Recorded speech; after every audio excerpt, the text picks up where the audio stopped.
Drex de los Reyes, ang Zion Williamson ng Cavite.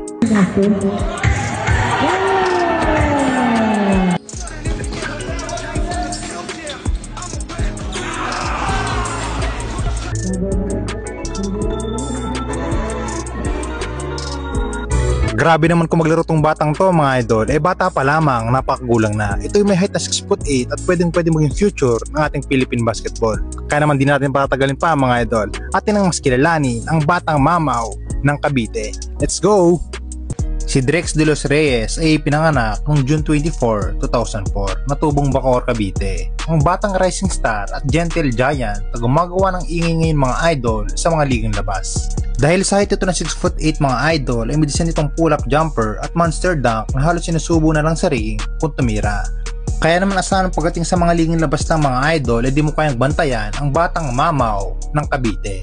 At nagsimula namang makilala ang ating batang mamaw mga idol matapos itong ma-feature sa Hoopex Basketball, na kung saan nga mga idol ay nakatambalan pa niya dito ang batang kalye na si Kyrie Irving.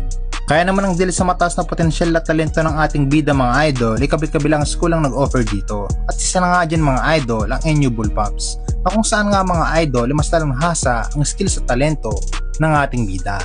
Kung lahat mga idol, ang video ito ay hatid sa inyo ng 1xBet, ang nangungunang betting site na tampok ang maksyong kaganapan sa mundo ng sports. Maaring i-click lamang ang pin comment sa ibaba upang makapag-register mga idol at gamitin ang aking promo code 2JHOOPS1X 2025 para sa chance na makapag-uwi ng tumataginting na 7,000 bonus credit points para sa iyong first deposit. Garantisadong legit, safe at user-friendly. Sok na sok sa mga gustong pumusta sa iba't ibang klase ng sports, lalo't higit pa mga idol sa NBA, PBA, FIBA at maging sa MPBL.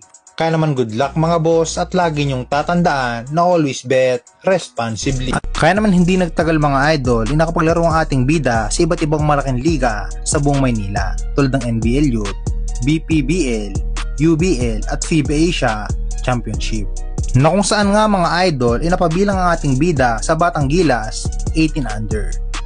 Kaya naman kung experience at talent lang ang pag-uusapan mga idol, tinitiyak natin na hinug na ang ating bida sa kanyang mga naging karanasan. At sa ngayong kasalukuyan mga idol, ito yung inaasahang maglalaro para sa Mapua Cardinals sa darating na NCAA. Kaya naman good luck sa karera mo idol, lagi mo lang gagalingan.